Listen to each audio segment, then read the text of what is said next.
Focus. Ideate. Innovate. Enable.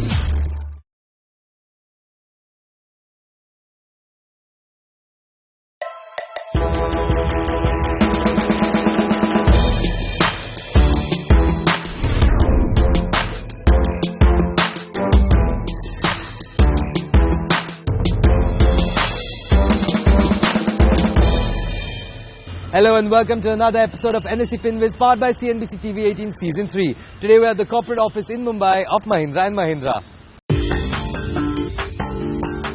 Headquartered in Mumbai, the Mahindra Group has an operational presence in 20 key industries in over 100 countries, providing insightful and ingenious solutions right from IT, automobile, financial services to clean energy and business productivity. NSE FinWiz visited the office of Mahindra Mahindra in Mumbai with the country's finest experts to advise and educate the young employees on investments and financial planning. And we're now joined by our two very special guests. We have Gajendra Kotha, who's the MD at Etika Wealth Management. Welcome to the show, Gajendra. And we have Hemant Rustagi, who's the CEO at Wise Invest Advisors. Welcome to the show, Hemant. Our core topic for today is credit cards and loans. Hemant, when we're talking about loans, there is something called a CIBIL score. Could you shed some more light on what that is? Why is it important? Well, CIBIL score is very, very important because, whenever any institution you apply for a loan, they want to see your credit worthiness, whether you'll be able to actually repay the loan. How do you find out? This is what comes from CIBIL score. What CIBIL does is basically gathers information from all the institutions that you're dealing with. For example, if you have a credit card, how you have been making payment for your credit card is something which is reported to CIBIL. If you have taken any loan and how you have been repaying that loan, whether you're paying regularly or you're not paying regularly is something which is known to CIBIL. The information comes from there. What kind of loans have you taken? Have you taken only consumption loan or you're taking loans to buy some assets? Also comes to CIBIL. Based on these parameters, the CIBIL score is given. Between 300 to 900 is what the score is. Most of the banks or financial institutions that give you loan are comfortable giving loans to someone who has a score of 750 and above. So will it make a difference if, for example, Gajendra, I know you don't have, but suppose he has a low score and if I have a high score, will the bank, besides being wanting to give me a loan, would they help me by giving me a loan at a lower interest rate, or does that not happen? Yeah, obviously it makes a difference. Like I said, higher the score, the better it is for you. The institutions, the banks or NBFC from where you take a loan, they're very comfortable giving you a loan because they know that you are maintaining a high score, which means that you know you can take credit and you know how to service that credit. Okay, that's important. If we look at two people who want to take loan, someone who has a lower score, obviously, one, he may find it difficult to get a loan. And even if the loan is given, the rate of interest could be higher compared to someone who has a better score. So it is always advisable that even if you are taking a loan for the first time, you get your CIBIL score checked before you go to the bank. And it's very important to have one. Now, if you have not taken any loan, or you don't have a credit card, you'll be very happy saying, okay, look, I haven't done anything wrong, so my CIBIL score has to be very good. But you won't have any score at all because CIBIL will not get any information. So either you must have a credit card, use it very wisely, or you must have some loan, and if you have serviced that well, you'll have a good score. So it's important to have CIBIL score, and also important to have a good score. Okay, good. Let's talk about loans, Gajendra. So when you talk about loan, how do you decide what kind of loan do I take? What I mean is, today you get a loan for everything. You get a loan to buy an iPhone 6s also. But how do you decide whether, I do want this loan, and that loan, I shouldn't be taking that loan because it's just going to it's not going to be beneficial instead. So how do you take that call? Right. So there are basically three kinds of loans, a good loan, and a normal loan or a bad loan. The good loan is basically nothing but you're buying an asset. It can be a loan for education, higher education, or it can be for buying a house. So that's a good loan. You're investing in something, and at some point of time it will help you repay whatever the loan is. The bad loan can be maybe you're buying a car actually. Now that can again be a good loan or a bad loan if you're using the car for your office purpose and to make you more productive. It's a good loan. But if you're buying the car to take your girlfriend around, so it's a bad loan then, So, and the worst loan is in the form of credit cards. So nowadays with this, we see all e-commerce channels, kind of luring you to buy. So he says, you buy your jeans worth 800 rupees and you can pay in 8 easy installments, 100 rupees each for next 8 months. That's a bad loan. They're charging you 3.5% per month on such kind of loans. So you should definitely stay away from. But what if I pay my credit card bills on time? Then there's no interest. That can be a wonderful thing if you can. Of course, then the credit card business will shut down. They'll not be around. But as per historical figures, the people who pay loan on time are very tiny fraction of it actually. Most of the people actually carry forward the loans, and that is where they make their money. So if you're paying dot on time, you're utilizing the 45-day free credit period, nothing like it. But eventually what happens, I've seen that today people have 5-6 credit cards, and somehow they miss the deadline, and then you are charged that interest period. And one thing which people don't know is that if you have not cleared your outstanding loan in that period, the next installment or the next thing which you buy on credit card, you don't get the free credit period on that amount. Your interest starts charging from that day onwards. Okay. So that's something important, which 95% of the people don't know. Hemant, this question is from Anisha Saluja. She says, which is a better payment option, via credit cards or via online payment wallets like Paytm, MobiKwik, etc., as both of them have their own benefits? Many times we get attracted to these because we want to collect these points, and we end up buying something more than what we actually usually should be buying. So I think that is something should not be really very important. But in terms of payment mechanism, the thing is, when you're actually, if you look at credit card, okay, it sometimes becomes difficult for you to control as to how much you're spending. When you look at other option, how much have you actually put the money in. So you'll kind of restrict your purchases to that. So I think that is a major difference, I would say, in terms of how much or what medium you should be using for buying. Okay. This question is from Manaswini Goyal, and she says, what should be the criteria for determining the tenor of the loan to be taken? How do we decide how many years? Right. Ideally, it should be as low as possible, but it doesn't happen because you have to look at your cash flows also.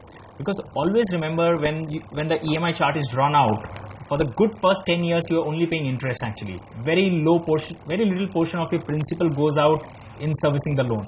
Only at the end of the loan you are paying most of your principal. And normally people come to me to prepay the loan at the end of the tenure. And then I say it doesn't really matter, because then all you're returning is a principal. You hardly charge any interest. So you might as well continue. But yes, if you have the wherewithal, try to pay off the loan in 10 years or 15 years, as soon as possible. Then you'll save a lot more on interest actually. You're watching NSE FinWiz, powered by CNBC TV 18 Season 3. It's time for a very short break. Don't go anywhere. We'll be right back.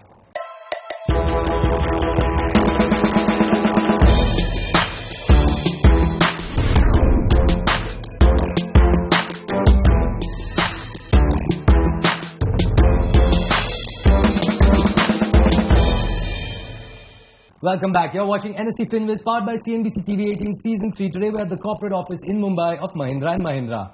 I want to talk to you about real estate. We love it here. Now, the concern is that the prices are skyrocketing, but people still want to invest. They want to buy a house, so they take a loan. I get it. But a lot of these projects are under construction, or the erection hasn't been completed, or it's half done. How do you decide whether you want to, how do you decide which project to invest in? Well, to begin with, I totally agree with you. Real estate is something that everyone wants to buy. When it comes to buying a house, clearly you need to see what is the purpose of buying a house. If it is your first house that you're buying for your family, obviously that has to be given preference. But it's equally important to understand that along with that you have other goals. It could be your child education, could be for your savings, putting money aside for your own retirement, or any such goal could be which you want to achieve in short term, medium term, and long term. What happens sometimes is that when you commit too much money to buy a house, you don't have enough for rest of the other goals. So you start actually feeling the pinch of it as you go along, and you realize that you don't have the liquidity. Okay, so I think it's very important to understand. I am always for that you must have a house for yourself, but keep these factors in mind before you buy one. When it comes to buying, whether it should be under construction or a ready house, but I think you need to be very, very careful, because there are many instances that we've seen where people have bought, okay, because major attraction is the price. So obviously, because you get discounted price, you get better price. So many times we are tempted to buy a house which is in under construction building. You clearly have to look at the reputation of the builder, what their track record has been, and if you are comfortable, then go for it. But ideally speaking, you should go for a house which is ready for possession. It's easy to go that way. Overall, for any product class, is it beneficial to buy it or lease it? For example, should I buy a car or use a cab for my daily travels, or buy a house or live on rent? Well, I think it's a very, very interesting question. Let me begin with the house. Okay, there is always a debate because we, as you mentioned in the beginning, that the prices are skyrocketing. Obviously, many people are finding it difficult to buy a house. And as we also mentioned that the rental yields are very low, so the temptation is that even if I'm staying in a house which is worth 1 crore, I'm just paying a rent of 20-25,000 rupees. It makes sense. Well, purely from financial angle, if you see, maybe it makes sense not to buy one, but there are other factors that you need to consider. There is something called providing security to your family. There is always a peer pressure from the family, right? And imagine what it does to your life, that every 11 months or 22 months you are changing your house. Once you have children, you may or may not get a house in the locality that you want. It could be away from your children's school, from your office. I think it kind of unsettles your life. It's always advisable to at least buy one. Now, many times we also think that since I'm buying only one time, why buy for 1 crore? Let me buy for 2 crore. Let me plan for 10 years from now. I think that's not the right strategy. Look at something which is reasonable for you. Plan to buy a house. Even if you can buy 2-bedroom hall, buy that. Begin that. You can always move into 3-bedroom later on. So it's always important. In terms of car, as you mentioned again, you need to look at purely from financial angle. Anything that you take on loan, obviously you have to pay interest on that. You also need to consider that what is the interest that you are paying and what are the investment options you have. Also, let me tell you, there is no guarantee that if you think that I will stay on rent or buy or take or use taxi for moving around and use that money for investment. I haven't come across many people who actually maintain that discipline. Now what will happen is you will not buy a car, but also you will not invest your money. If you feel very confident about the fact that you are a disciplined investor, that you will actually, whatever money you are saving aside, keeping it aside, you will actually invest, by all means go for it. Consider what interest you are paying and what is that you want to do. So I think these are two factors that you need to keep in mind. How do I choose the right financial advisor? So typically at the end of the year, I go to my CA for the tax planning part. And most of the time I'm told that the CA is as good as a financial planner. But I increasingly hear of personal financial advisors who will advise me better. So I want your opinion on this. Very valid question. I think it's $1 million question. Most people struggle to get advice because I mean, I always believe that choosing a financial advisor is like choosing a doctor. And how do you choose your doctor? So if you live in a locality or wherever, then there are two methods you use. One is trial and error. You go to one doctor, it works, then you go again and again. If it doesn't work, you change the doctor, right? So that's the first. The second is word of mouth. If in your circle, if somebody has been already using somebody's service and he has found it very professional and trustworthy, then you get that advantage that you don't become a guinea pig there. You've gone through the trusted source. That would work better. But nowadays, even the Google really helps. You can establish the credentials of the person to whom you're going. There is a lot of digital footprint now available. Nobody can fake it actually. So you can check what kind of qualifications he has, whether he's an independent advisor or an agent of a company, what kind of clients he serves. So some kind of these due diligence will help you figure it out. Now, of course, you will only come to know when you actually meet and use the service for 1 year or 2. But this can be a good starting point. Word of mouth really works in this industry. On that note, it's time for a very short break. Don't go anywhere. We'll be right back.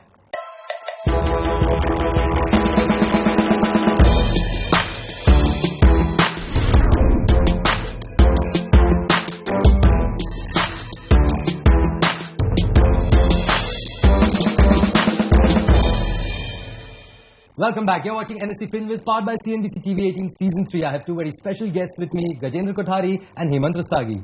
Let's talk about mutual funds and SIPs. Now first let's start with mutual funds. Now there's a lot of confusion. People believe that mutual fund itself is an asset category. But that's not true. Mutual fund is a vehicle to invest, and you can invest in different asset classes through that. Could you shed some basic light on mutual funds and how do you select a good mutual fund? Right. So, one question which I normally ask participants is that where all you've invested is, and the normal answer I get 20% in mutual funds, 20% in direct equities, 20% in gold, 20% in FDs and 20%. I said, why? He says, I want to diversify, I don't want to put all my eggs in one basket. That's a big myth, So many people think mutual fund is just a basket and I should only put 20%. Actually, as you rightly said, mutual fund is just a vehicle. Through mutual funds, you can actually invest in all asset classes. So you want equity, you can go to equity, gold, fixed income, real estate, commodities, currencies. Now in India, some of these are not available as of now, but shortly they will be introduced. So you can actually invest through mutual funds in any of these asset classes. Now why to choose mutual fund to invest in all these asset classes? Two reasons. One, you're getting professional management. The person who is managing this money is a highly professional guy with a lot of team members who are only tracking your money. 24/7, their only job is to manage your money. That's the one reason. And second is the cost part. So if you were to do on your own, to choose from 5,000 companies to invest and put into stocks directly, you may go wrong, right? So that's where you get and when 500 people come and together pool the money, the cost is very low of hiring that person. So these are the two great advantages of managing through mutual funds actually. My idea of investment is getting a real return out of your investment. That is nothing but what I am getting over and above the inflation rate. There has been cases that RBI had issued WPI linked bonds and CPI linked bonds in the market, and today there was an auction also for getting it repurchased by the RBI, and RBI has not selected any bid for the same. So what according to you, why these bonds have not really picked up and why investors are not very keen to go for inflation linked bonds? Seasoned investor you are, man. You know all the terminology, man. Okay, Hemant, you want to take that? Well, again, I think very, very interesting question. Before these bonds were introduced, okay, there was a lot of expectation from these bonds, and what was happening every time we were talking about earning real rate of return, everyone is giving option of equity, right? And not many people are comfortable investing in equity. So the expectation was that when you have these bonds, and when these bonds allow you to stay ahead of inflation, I think these bonds should really take off in a big way. The problem here is again, what is that is being offered over and above inflation is the key factor there. And also let's not forget that, let's say you're looking at a bond which is 7-year tenure. During the period when the inflation is low, people find it difficult to accept that return. The point is that when you're talking about beating inflation, if the inflation is 3%, then you should accept 5% as return. Then the person says, look, 5% I was getting in saving bank account, what is that I'm doing with my money? Okay, that's one of the reasons why you've not seen a lot of people investing in that. So what we talk about is, when is it important for you to get real rate of return? Okay, when you're investing for the long term. Okay, when you invest for the long term, the time horizon could be 10 years, 15 years, 20 years, or anything. But that's why, we come back to this earlier thing which I said is, equity remains the best bet. And yes, equity is risky. We have seen equity being volatile from time and time. But there are two important things. One, you need to have a long-term view on your investment in equity. The second is you need to follow a disciplined approach. Many times you will come across investors who will say, I've invested for 5 years, I've not made any money. The point is that if you're looking at point-to-point return, maybe you will see disappointment. But if you follow regular investment, disciplined investment, I'm not saying it has to be always through SIP. It could be that whenever you have long-term investment fund, you should kind of commit to equity. So keeping these factors in mind, equity still remains your best bet. And that's why you don't see that a lot of demand for these inflation index bonds. In mutual fund, be it lump sum or SIP, dividend payout is the best option or a growth is the best option, and why? Okay. Gajendra, you want to take that? Yeah. So again, this is a confusion which most people have, which option. Today, unfortunately, what has happened today, mutual fund has become such a complicated product. It was never meant to be. It was meant to be for retail investors, but the industry has actually created so many different options, and the common investor is lost in these jargons. So just to give why should one go for dividend option and why should one go for growth? If you are a person who is expecting regular income from your investment every month to meet your financial requirements, then you may go out for dividend option, so that you can expect some amount coming every month, and that can be tax free or that can be taxable depending on the funds you choose. But if you are here to create wealth in the long term, then dividend option is not a good choice. Your money should be in the growth option where your money accumulates, and that's where the power of compounding kicks in, and your corpus keeps growing up. So for long term, you want to create wealth, growth option. For regular income, dividend option is the best option. Okay, on that note, thank you so much, Gajendra. Thank you, Hemant, and thank you so much for having us here with you.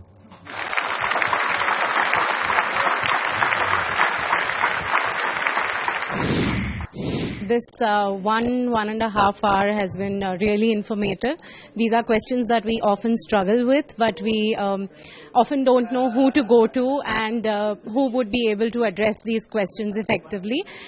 So this 1.5 hour has been a great investment. It has helped me understand a lot of things that were just hovering queries. There is no one-stop shop kind of when it comes to investment, but it's different and one has to customize as per his and her requirements. That was very insightful. Plus the credit cards, how do you work with the credit cards? How do you wisely invest in property? That was really very good.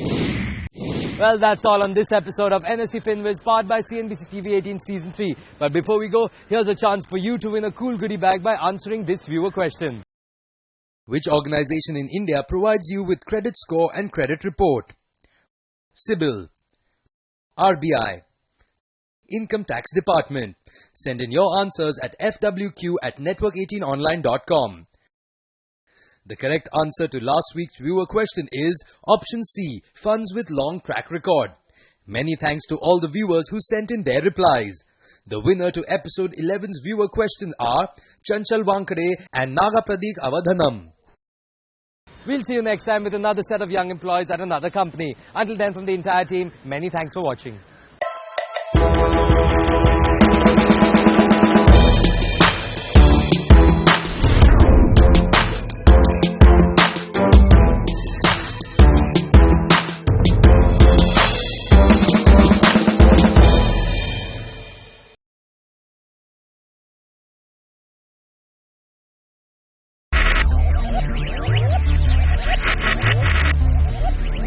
Focus. Ideate. Innovate. Enable.